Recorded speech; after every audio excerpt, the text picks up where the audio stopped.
Hello every one. So moving charges and magnetism എന്നുള്ള ചാപ്റ്ററിൽ നമുക്ക് ഈസി ആയിട്ട് പ്രോബ്ലംസ് അപ്രോച്ച് ചെയ്യുന്ന എപ്പോഴും വരുന്ന ഒരു മോഡൽ ചോദ്യമാണ് നമ്മൾ ട്രൈ ചെയ്യാൻ വേണ്ടി പോകുന്നത്. അതായത് രണ്ട് കണ്ടക്ടിങ് വയേഴ്സ്, രണ്ട് കറണ്ട് ക്യാരിങ് വയേഴ്സിൽ കറണ്ട് സെയിം ഡയറക്ഷനിൽ പോകുന്നതും അതേപോലെ തന്നെ രണ്ട് കറണ്ട് ക്യാരിങ് വയേഴ്സിൽ കറണ്ട് ഓപ്പോസിറ്റ് ഡയറക്ഷനിൽ പോകുന്ന കേസുണ്ട്. കറണ്ട് ക്യാരിങ് വയേഴ്സിൽ കറണ്ട് രണ്ടും സെയിം ഡയറക്ഷനിലാണെങ്കിൽ ന്യൂട്രൽ പോയിന്റ് ലൈ ചെയ്യുക ഈ രണ്ട് കറണ്ട് ക്യാരിങ് വയേഴ്സിൻ്റെ ഇൻ ബിറ്റ്വീൻ ആയിരിക്കും.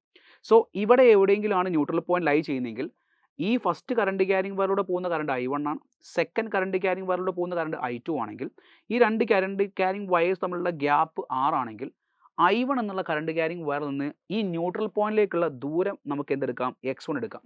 സോ X1 കണ്ടുപിടിക്കാൻ ചോദിക്കാറുണ്ട്. സോ എന്തായിരിക്കും ആൻസർ വരിക? X1 is equal to I1 divide by I1 plus I2 into R എന്ന് വരും. സോ നിങ്ങൾക്ക് ഈ ദൂരം 2 സെൻറ്റിമീറ്ററാണ് കിട്ടിയെന്ന് വിചാരിക്കുക. ഇവ തമ്മിലുള്ള ഗ്യാപ്പ് 5 സെൻറ്റിമീറ്റർ ആണെങ്കിൽ I2 നിന്ന് ഇവിടേക്കുള്ള ദൂരത്തിലായിരിക്കും 3 സെൻറ്റിമീറ്റർ ആയിരിക്കും. That's A logic. അപ്പോൾ മനസ്സിലാക്കേണ്ട പോയിന്റ് എന്താ?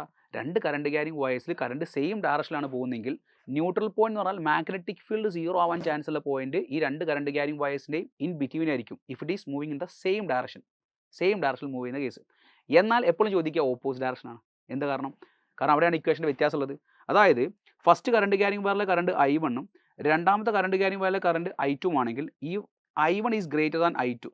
I1 എന്നുള്ള കറണ്ട് ക്യാരിങ് വയറിനേക്കാളും കൂടുതൽ സ്ട്രെങ്ത് I2 എന്നുള്ള കറണ്ട് ക്യാരിങ് വയറിനേക്കാളും സ്ട്രെങ്ത് കൂടുതൽ I1 ആണെങ്കിൽ എവിടെയായിരിക്കും ന്യൂട്രൽ പോയിന്റ് എന്ന് ചോദിച്ചാൽ ആർക്കാണോ സ്ട്രെങ്ത് കുറവ് അയാളുടെ തൊട്ടടുത്തായിരിക്കും. സോ ഞാൻ പറഞ്ഞു I1 is greater than I2 in magnitude vice.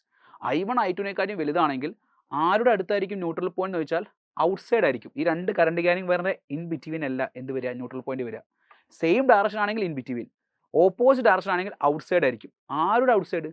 ആർക്കാണോ സ്ട്രെങ്ത് കുറവ് അയാളുടെ അടുത്തായിരിക്കും. സോ ഇവിടെ I2 എന്നുള്ള കറണ്ട് ക്യാരിങ് വയറിന് സ്ട്രെങ്ത് കുറവാണ് ഞാൻ പറയുന്നുണ്ട്. സോ ഇവിടേക്കുള്ള ദൂരം X ആണെങ്കിൽ we can say that X is equal to strength കുറഞ്ഞ കറണ്ട് ക്യാരിങ് വയർ മുകളിൽ I2 divide by I1 minus I2 into R എന്ന് വരും. X is equal to I2 divide by I1 minus I2 into R. R is the distance between these two current carrying wires. So ഇത് relate ചെയ്തുള്ള ചോദ്യം ഞാൻ നിങ്ങൾക്ക് കാണിച്ചു തരാം. Two long parallel conductors carry currents in opposite directions.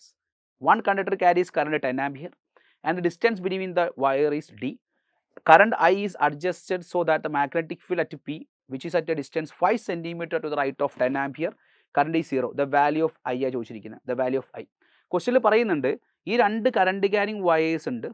ഇവിടെ 10 ampere current carrying വയറിൻ്റെ അടുത്താണ് ന്യൂട്രൽ പോയിന്റ് ലൈ ചെയ്യുന്നതെന്ന് പറയുന്നുണ്ട്. അപ്പോൾ തന്നെ എൻ്റെ മനസ്സിലേക്ക് ഒരു കാര്യം വന്നു. എന്താണത്? ഇവിടെ കൊടുത്തിരിക്കുന്ന I1 എന്ന് പറഞ്ഞാൽ 10 ആംപിയറിനേക്കാളും വലുതായിരിക്കും. കാരണം 10 ആംപിയറിനേക്കാളും വലിയ current carrying wire other side വന്നാലേ 10 ആംപിയറിൻ്റെ അടുത്ത് എന്ത് വരുള്ളൂ, ന്യൂട്രൽ പോയിന്റ് വരുള്ളൂ. സോ ഈ X is equal to 10 into R is the distance between these two current carrying wires. അത് ക്വസ്റ്റ്യനിൽ 10 സെൻറ്റിമീറ്റർ എന്ന് പറയുന്നുണ്ട്. So 10 into 10 divide by I1 ആണ് നമുക്ക് കണ്ടുപിടിക്കേണ്ടത്. I1 minus I2 value is 10. ക്വസ്റ്റ്യനിൽ എക്സിൻ്റെ വാല്യൂ എത്രയാണെന്ന് പറയുന്നുണ്ട്. എക്സ് എന്ന് പറഞ്ഞിരിക്കുന്നത് ആ രണ്ടാമത്തെ കറണ്ട് ക്യാരിങ് വരുന്ന ആ പോയിന്റിലേക്കുള്ള ദൂരമാണ് എത്രയാ, 5 എന്ന് പറയുന്നുണ്ട്. സോ അടുത്ത സ്റ്റെപ്പിൽ നമുക്ക് I1 minus 10 is equal to 10 into 10 divide by 5 വരും. 5 10 കട്ട് ചെയ്താൽ 2 വരും. That will be 20. So I1 minus 10 equation other side പോകുമ്പോൾ എന്താവും, പ്ലസ് 10 വരും. So 20 plus 10 that will give 30 centimetre എന്നായി പോയി 30 ampere. 30 ampere is the right answer. So ഈ ഒരു കോൺസെപ്റ്റ് ഉപയോഗിച്ച് ഒരു ചോദ്യം നിങ്ങൾ എന്ത് ചെയ്യുക, ഞാൻ വർക്കാക്കി തരാം. ഈ ഒരു ചോദ്യം നിങ്ങൾ എന്ത് ചെയ്യുക, ട്രൈ ചെയ്ത് നോക്കിയിട്ട് ഇതിൻ്റെ ആൻസർ നിങ്ങൾ കമൻറ്റ് ചെയ്യുക. All the very best. By.